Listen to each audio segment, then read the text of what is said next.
தலைவனா ஜனநாயக முறைப்படி என் கழக தோழர்களையும் என் நாட்டு மக்களையும் பார்க்கறதுக்கோ சந்திக்கிறதுக்கோ தடை போடுறதுக்கு நீங்க யாருங்க?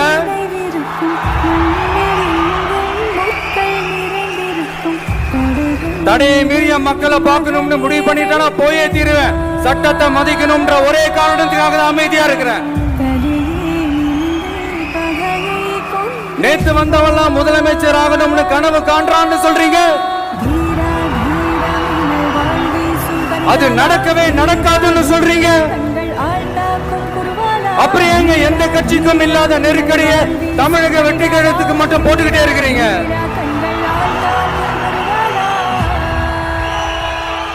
அணை போட்டு ஆத்த வேணும்னா தடுக்கலாம், காத்த தடுக்க முடியாது.